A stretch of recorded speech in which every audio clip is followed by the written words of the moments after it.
Capítulo 27. Termologia. Diagrama de fases. Influência da pressão sobre as mudanças de estado da matéria. A pressão é definida como a ação de uma força aplicada sobre uma área. A pressão é multidirecional, ou seja, atua em todas as direções e sentidos sobre um corpo.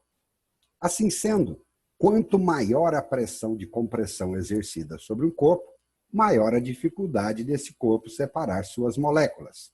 E, consequentemente, maior a dificuldade desse corpo mudar de estado físico, passar de sólido para líquido e de líquido para vapor ou gás.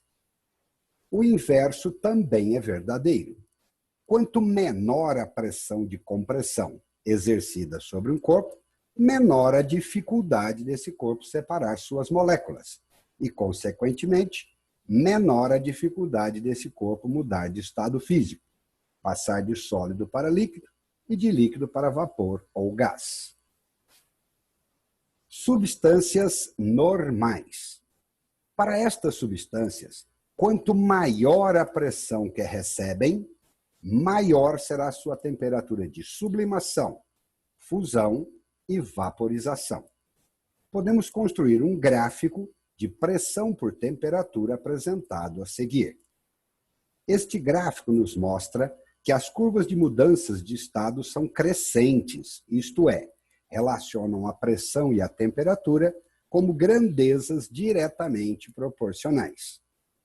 Eixo vertical de pressão, eixo horizontal de temperatura. Esta é a curva de sublimação, onde nós encontramos os estados sólido e vapor simultaneamente. Curva de fusão, onde encontramos sólido e líquido simultaneamente. Curva de vaporização, onde encontramos líquido e vapor simultaneamente. Nesta região, somente o estado sólido. Nesta região, somente o estado líquido. E nesta região, somente o estado vapor. Este ponto é o ponto triplo. Temperatura e pressão, onde encontramos sólido, líquido e vapor da mesma substância, no mesmo recipiente em equilíbrio. Este ponto é o ponto crítico.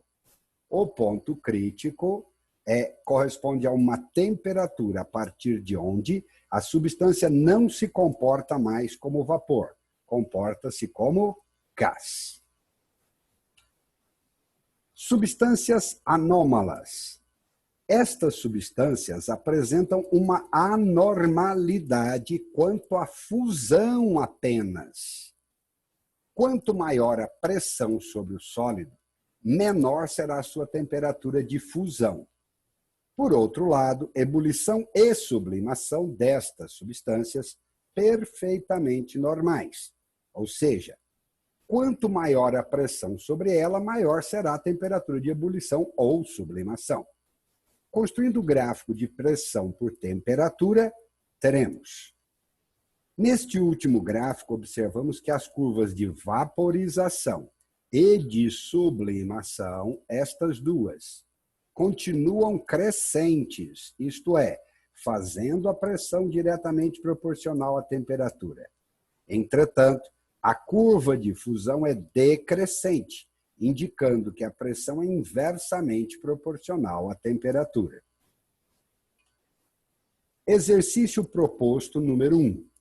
Pare o filme, resolva o exercício e depois confira a resposta.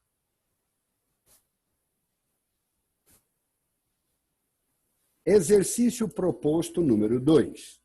Pare o filme, resolva o exercício e depois confira a resposta.